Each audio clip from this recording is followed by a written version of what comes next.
అదానీ కంపెనీతో కూటమి ప్రభుత్వం సెకీ ఒప్పందం రద్దు చేయాలని, ప్రజలపై విద్యుత్ భారాలు వేయటంలో వైసీపీ బాటలోనే టీడీపీ నడుస్తోందని, విద్యుత్ ట్రూ అప్ ఛార్జీల వెనుక బాబు అదానీ కిడ్ ప్రోకో అవినీతి ఉంది. సిపిఎం జిల్లా కార్యదర్శి జి చంద్రశేఖర్ బద్వేలు స్థానిక ఎన్జీఓ హోం నందు సిపిఎం బద్వేలు పట్టణ కార్యదర్శి కె శ్రీను అధ్యక్షతన స్మార్ట్ మీటర్లు అదానికి వరం, రాష్ట్ర ప్రజలకు శాపం అనే అంశంపై ప్రాంతీయ సదస్సు నిర్వహించారు. ఈ సదస్సును ఉద్దేశించి భారత కమ్యూనిస్టు పార్టీ సిపిఎం జిల్లా కార్యదర్శి జి చంద్రశేఖర్ మాట్లాడుతూ 1998లో నాటి ఉమ్మడి రాష్ట్రం ముఖ్యమంత్రిగా నారా చంద్రబాబు నాయుడు విద్యుత్ సంస్కరణల పేరిట ప్రైవేటు రంగాన్ని ప్రవేశపెట్టి ప్రజలపై మోయలేని విద్యుత్ ఛార్జీల భారాన్ని ప్రారంభించారన్నారు.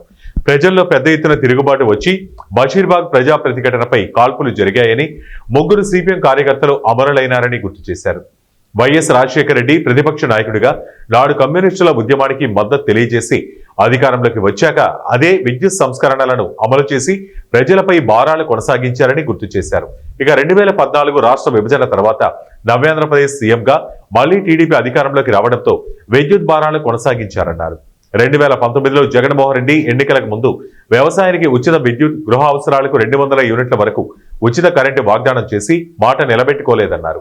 5 సంవత్సరాల ఆయన పరిపాలనలో ఆయన జోబీ విద్యుత్ కాంట్రాక్టు సంస్థలను ప్రవేశపెట్టి వారికి వేల కోట్ల విద్యుత్ కాంట్రాక్టులు అప్పగించి ప్రజాధనాన్ని పరోక్షంగా లబ్ధి పొందారన్నారు. ఆదానితో సోలార్ విండో విద్యుత్ ఒప్పందాలు మరొకసారి పునరుద్ధరించుకుని యూనిట్ విద్యుత్కు ₹2.45 ఉండగా ఒకే మారు ₹4.75 అమాంతంగా పెంచి ప్రజాధనాన్ని దోచుకోవడానికి కార్పొరేట్ సంస్థలకు అవకాశం కల్పించారన్నారు.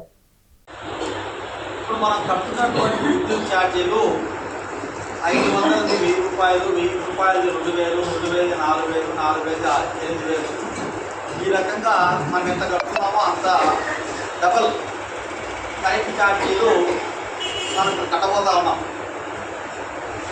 2024-25 సేకి అనేటువంటి అదానీ కంపెనీలతో చేస్తున్నటువంటి రాష్ట్ర ప్రభుత్వ ఒప్పందం వల్ల మన శ్రీను మాట్లాడు చెప్పాడు 15,000 కోట్లకు పైబడి మన మీద మళ్ళీ కొత్తగా భారాలు వస్తున్నాయి. జగన్మోహన్ రెడ్డి గారు 1,00,000 కోట్ల రూపాయలు మన మీద భారాలు వేసిపోయాడు. అప్పుడు ఆయన వేసిన భారాలను 2024 18వ సార్వత్రిక ఎన్నికల ముందు చంద్రబాబు నాయుడు, లోకేష్, జగన్ పైన పెద్ద ఎత్తున దాడి చేశారు. 1,00,000 కోట్ల రూపాయలు ప్రజల మీద భారాలు వేశారు. స్మార్ట్ మీటర్లని రుద్దుతూ ఉన్నారు. ఆ స్మార్ట్ మీటర్లు పాల్గొట్టండి, మా గవర్నమెంట్ వస్తే 200 యూనిట్ల వరకు ఉచిత కరెంట్ ఇస్తాం అందరికీ, అలాగే రైతాంగానికి, వ్యవసాయానికి ఉచిత కరెంట్ ఇస్తాం, మాకు ఓట్లు వేయండి అని చెప్పి ఎన్నికలు అడిగారు. ప్రజలు నమ్మారు, ఓట్లు వేశారు. వేసిన తర్వాత ఇప్పుడు స్మార్ట్ మీటర్లు ఈ చంద్రబాబు నాయుడు, ఈ లోకేష్, ఈ పవన్ కళ్యాణ్ ఇంటికి వచ్చి తగ్గిస్తూ ఉన్నారు. ఇప్పుడు మొదటి విడతగా షాపులకు తగ్గిస్తూ ఉన్నారు, మెయిన్ రోడ్స్లో ఉన్నటువంటి వ్యాపార సంస్థలకు. భవిష్యత్తులో ఇళ్ళకు కూడా తగ్గిస్తారు, అక్కడక్కడ ఇళ్ళకు కూడా ఇప్పుడు తగ్గిస్తూ ఉన్నారు. అయితే